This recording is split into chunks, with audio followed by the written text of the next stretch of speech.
안녕하세요, 여러분. 성공합시다. 여러분, 우리의 믿음이라는 게 참 신비하죠. 아무것도 아닌 우리가 하나님을 믿음으로 해서 정말 다른 인생을 살게 되잖아요. 근데 기억이 믿음이 된다는 거 아세요? 오늘 본문에서 정말 그런가 한번 살펴보도록 할게요. 자, 1절. 온 백성이 모두 요단강을 건넜을 때 주님께서 여호수아에게 말씀하셨다. 너는 백성 가운데서 각 지파마다 한 사람씩 12사람을 뽑아서 세워라. 그리고 그들에게 제사장들의 발이 굳게 선 그곳 요단강 가운데서 돌 12개를 가져다가 오늘 밤 그들이 머무를 곳에 두라고 하여라. 자, 드디어 마침내 모든 백성이 요단강을 건넌 순간이에요. 하나님께서는 여호수아에게 특별한 명령을 내리시는데요. 각 지파마다 대표 한 사람씩 12를 뽑아서 언약궤를 맨 제사장들이 서 있는 요단강 한가운데 거기 들어가가지고 돌을 하나씩 가져오라고 해요. 이거는요, 단순한 돌이 아니라 12지파 전체를 위한 기념비적인 돌이었어요. 이 기념비를 세워야 하는 이유는 그들이 지금 눈앞에서 경험한 하나님의 그 놀라운 구원을 결코 잊어버리면 안 되기 때문이었죠. 그러니까 모든 12지파, 지금 2지파 반은 요단 동편에 있잖아요. 근데 그런 거 상관없이 모든 지파가 정말 하나 되어서 그 돌을 가져오게 함으로 해서 이 놀라운 하나님의 구원을 기억하도록 하셨어요. 마치 시내산 언약 때 모세가 12 돌기둥을 세우잖아요. 그래서 이스라엘과 맺은 언약을 기억하게 했잖아요. 근데 이제는 가나안을 입성한 그 자리에서도 하나님이 변함없이 이 언약을 신실하게 지키고 계신다는 것을 딱 보여주는 거죠. 그러니까 우리가 우리 신앙생활에서 하나님께 받은 그 구원의 은혜를 기억하는 것은 너무나 중요해요. 우리가 하나님이 베푸신 그 과거의 은혜를 기억할 때 그게 사실 우리를 버티게 하고 용기를 내게 하는 굉장히 중요한 영적 자산이에요. 제가 이 바쁜 와중에도 오이패밀리 TV를 개설해야겠다고 생각을 한 게 바로 이 이유예요. 기록하라. 우리가 우리 세대에서 이 일을 멈추는 것이 아니라 정말 통일해서 대를 이어서 그 땅을 살리는 데 쓰임받는 오일 패밀리가 되고 싶잖아요. 그렇기 때문에 우리는 때를 얻든 못 얻던 기록을 남기고 자녀들에게 계속 그 이야기를 들려주어야 하는 거예요. 그 자녀들과 함께 이 일에 동참해야 하는 거죠. 자, 4절. 여호수아는 이스라엘 자손 가운데서 각 지파마다 한 사람씩 세운 그 12사람을 불러서 그들에게 말하였다. 주 당신들이 하나님의 언약궤 앞을 지나 요단강 가운데까지 들어가서 이스라엘 자손의 지파 수대로 돌 하나씩을 각자의 어깨에 메고 오십시오. 이것이 당신들에게 기념물이 될 것입니다. 훗날 당신들 자손이 그 돌이 지닌 뜻이 무엇인지를 물을 때 주님의 언약궤 앞에서 요단강 물이 끊기었다는 것과 언약궤가 요단강을 지날 때 요단강 물이 끊기었으므로 그 돌들이 이스라엘 자손에게 영원토록 기념물이 된다는 것을 그들에게 말해 주십시오. 자, 여호수아는 하나님 명령대로 했어요. 그리고 그 기념비를 세우는 이유를 설명하죠. 바로 다음 세대를 위해서래요. 그 기념비를 보면 이거 뭐예요? 물어보면 설명해 주라는 거죠. 이렇게 하나님은요, 그 기적의 의미가 한 세대로 끝나지 않고 대대손손 전해지길 원하셨어요. 그 기념비는 믿음의 시청각 교육 자료가 된 거죠. 이거는요, 오늘 우리 신앙 공동체에 주는 굉장히 중요한 메시지예요. 우리의 삶 속에서 하나님을 경험하잖아요. 각 가정마다 그 놀라운 하나님의 은혜의 간증들이 있잖아요. 그런 것들을 기록하고 또 어떤 표징을 두어서 간직해야 하는 거예요. 또 우리가 드리는 예배, 간증, 세례, 성찬 등이 모두 주님의 은혜를 기억하는 표징들이죠. 이렇게 하나님의 은혜를 기억하고 가르칠 때 믿음의 유산이 이어지고 공동체가 하나됨으로 하나님을 경외함으로 나아갈 수 있는 거예요.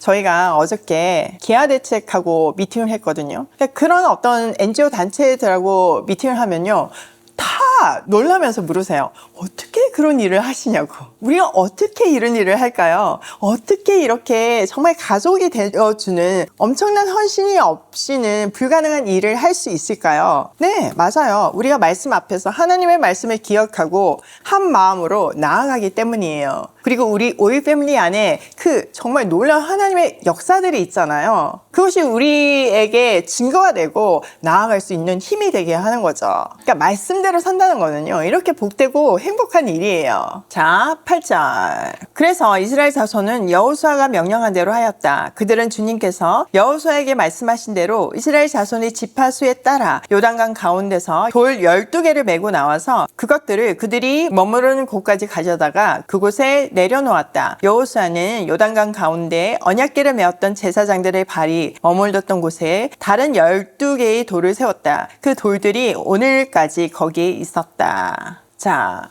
이스라엘 자손들은 여호수아의 명령에 순종해서 하나님의 말씀을 그대로 실천했어요. 그래서 요단강 가운데서 12개의 돌을 취해서 옮기죠. 여기서 우리는 하나님 말씀의 적극적인 순종과 공동체의 협력을 볼 수 있어요. 백성들은 새 지도자 여호수아의 지시에 어떤 반기도 제시하지 않고 그대로 순종했고, 이것은 여호수아가 먼저 하나님 앞에 순종하는 모습을 봤기 때문에 가능했죠. 여호수아는요, 그 하나님의 옮기라는 그 돌 말고도 제사장들이 서 있던 요단강 항복판에도 12개의 돌을 세웠어요. 사실 그 12개의 돌은 물이 다시 흐르면 강 속으로 들어가서 보이지 않을 돌이잖아요. 근데 왜 여호수아는 그렇게 숨겨질 돌 기념비를 세웠을까요? 눈에 직접적으로 보이진 않아도 가슴 속에 영원히 새겨질 하나님의 역사이기 때문이에요. 강물이 막 출렁이는 것을 볼 때마다 저 밑에 하나님의 능력을 기념하는 돌들이 있었지 라는 사실을 떠올렸겠죠. 이것은 우리의 옛삶을 요단 물 밑에 장사 지내고 하나님의 행하심을 가슴 깊이 새기라는 영적인 메시지예요. 신약에서 세례가 옛사람을 물에 장사 지내고 새 생명으로 일어나는 것을 상징하듯이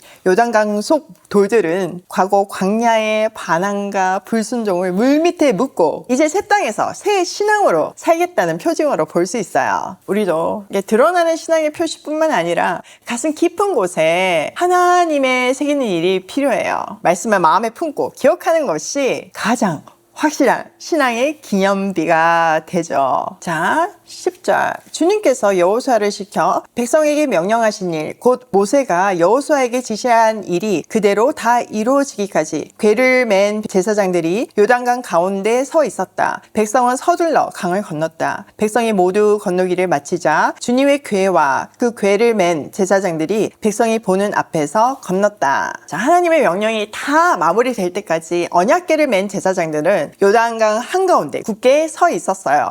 백성들은 또 여기 보니까 서둘러서 강을 건넜다고 되어 있죠. 아마도 제사장들이 그 무거운 언약궤를 메고 그들이 다 건널 때까지 서 있어야 하잖아요. 그게 힘든 걸 아니까 모두 신속히 움직였겠죠. 이 장면에서 지도자와 백성 간의 아름다운 협력과 배려를 볼 수 있어요. 공동체의 구성원들은 그 헌신을 존중하며 자신의 역할을 다하고 있는 모습이 너무 아름답죠. 이렇게 서로를 배려하는 마음과 인내가 있을 때 공동체는 평안 가운데서 하나님의 계획을 이룰 수 있어요. 또 속히 건너는 모습을 통해서 지체하지 않고 순종하는 모습을 또 배울 수 있죠. 요단강이 갈라져 있는 시간은 영원하지 않아요. 제사장들이 발을 다시 옮기면 다시 물이 흐를 거잖아요. 우리도 우리 삶에 하나님이 역사하시는 그 은혜의 타이밍이 있어요. 근데 기회를 딱 주셨는데 머뭇거리거나 게으름을 피우거나 주저한다면 그걸 놓치는 거예요. 믿음으로 순종하며 앞으로 전진하는 것이 지혜예요. 그렇게 할 때 공동체 전체가 하나님의 구원 계획에 동참해서 축복을 누릴 수 있어요. 자, 12절. 르우벤 자손과 갓 자손과 므낫세의 반쪽 지파는 모세가 그들에게 지시한 대로 이스라엘 자손보다 앞서서 무장하고 건넜다. 약 4만 명이 되는 이들은 무장을 하고 주님 앞에서 전투를 벌이려고 여리고 평원으로 건너갔다. 그날 주님께서 온 이스라엘 백성이 보는 앞에서 여호수아를 위대한 지도자로 세우셨으므로 그들은 모세가 살아있는 동안 모세를 두려워하였던 것처럼 여호수아를 두려워하였다. 자, 요단 동편 땅을 받은 르우벤, 갓, 므낫세 반지파가 약속한 대로 앞장을 서요. 약 4만 명 정도라고 되어 있잖아요. 이 모습은요, 이스라엘이 한 공동체로 연합되어 있음을 볼 수 있어요. 이렇게 각자의 역할을 성실히 감당할 때 공동체 전체가 하나님의 약속을 충만히 누릴 수 있는 거죠. 이렇게 모든 일이 다 이루어진 그날에 하나님께서는 모든 이스라엘 백성 앞에서 여호수아를 크게 높이셨어요. 이런 기적이 행해졌는데 어떤 누가 여호수아를 인정하지 않을 수 있겠어요. 하나님이 친히 이렇게 높이셨기 때문에 백성들은 평생도록 모세를 대하듯 존경하고 따르게 되죠. 하나님께서 여호수아의 리더십을 확실히 세워주신 거예요. 우리는 여기서 하나님의 구속 역사의 연속성을 엿볼 수 있어요. 이것은 하나님께서 세대를 이어서 역사하신다는 증거예요. 이 장면은 동시에 예수 그리스도를 떠올리게 하죠. 여호수아라는 이름 자체가 여호와는 구원이시다 라는 뜻이잖아요. 모세, 율법이 이끌지 못했던 온전한 안식의 땅으로 여호수아가 인도하였듯이 예수님은 우리를 죄와 사망을 건너 영원한 구원의 땅으로 인도하시는 참 지도자이심을 딱 보여주고 있어요. 자, 오늘 내용을 우리 삶에 한번 적용을 해보면 첫 번째, 하나님의 은혜를 기억함이 믿음이 된다. 은혜를 계속 기억하는 것이 믿음이 된다는 사실을 꼭 기억하세요. 두 번째, 믿음은 순종으로 완성된다.